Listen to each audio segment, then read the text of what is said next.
This is a countdown video. It contains my own personal opinion on the subject matter. If you don't like my opinion, well, go make your own video for all I care.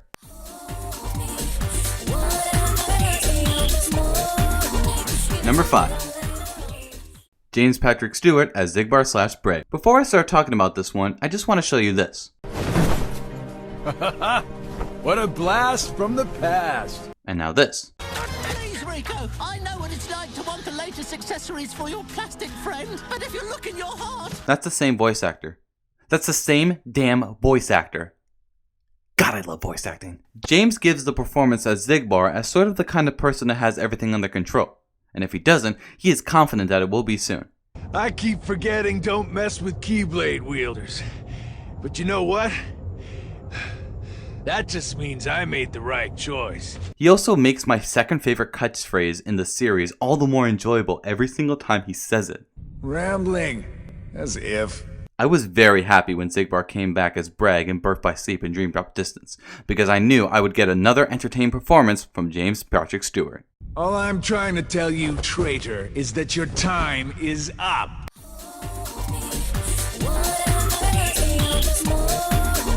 Number 4.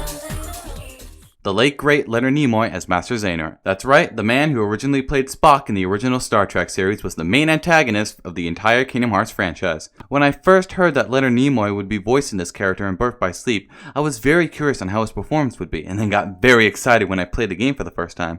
You know, at times I find your progress quite striking, but you still fall short. Let all that anger out, my boy. Give your heart over to darkness. Leonard Nimoy makes a very great man antagonist, in that he makes all the monologues that his character says very interesting. And trust me, there's a lot of them. All of this was decided.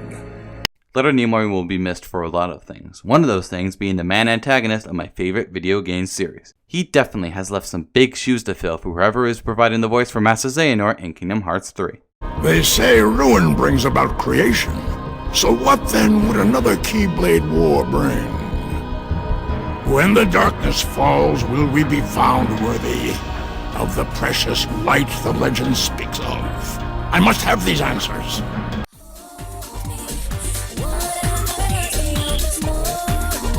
Number 3.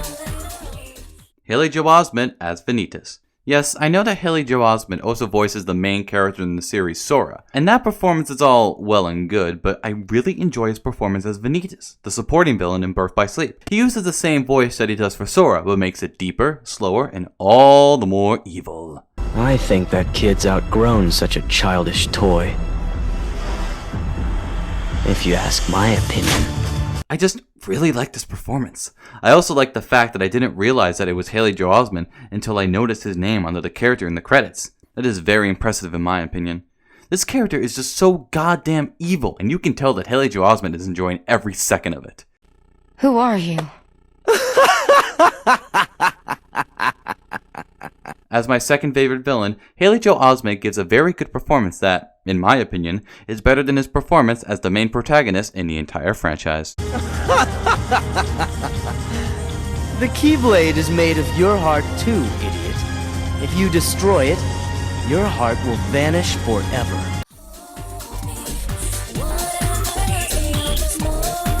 Number 2. Benjamin Diskin as young Master Xehanort. For those of you who don't know, this is my favorite character and villain in the entire Kingdom Hearts series. The second I heard Ben Diskin's performance as this character, I fell in love with him immediately. Beautiful world, isn't it? Almost like a dream. There was just something so good about his deep, monotone voice that still provides a lot of character. Hands off my new vessel. Ben's performance gives off a very confident sort of feel to it, like everything that will happen has already been determined and is in his favor. Which is technically what it actually is.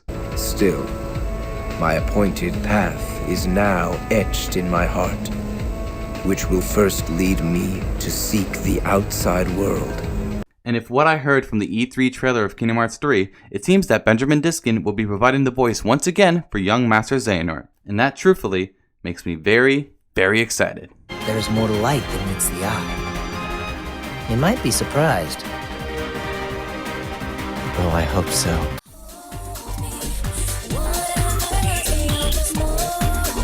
Number 1. Quentin Flynn as Axel/Lee. Hello!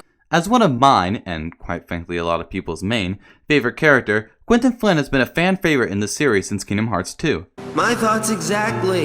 If you have a dream, don't wait. Act. One of life's little rules. Got it memorized? Quentin Flynn has 2 voices when he voices Axel. Very energetic when he's being friendly or excited, and actually kind of scary when he's being sneaky, like he usually is. Good to see you made it back safe. I disposed of Zexion, by the way. I've heard that Axel's character and performance is very similar to Reno in Final Fantasy VII, which Quentin Flynn coincidentally voices as well. Got it memorized? I also have to give props to Quentin Flynn in his performance in 358 Days Over 2 for actually making me shed a tear while playing the game.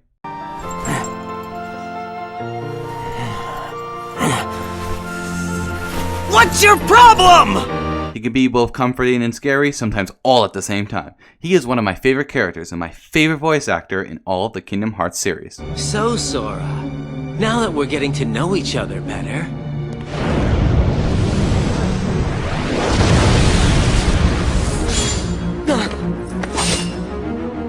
don't you go off and die on me now.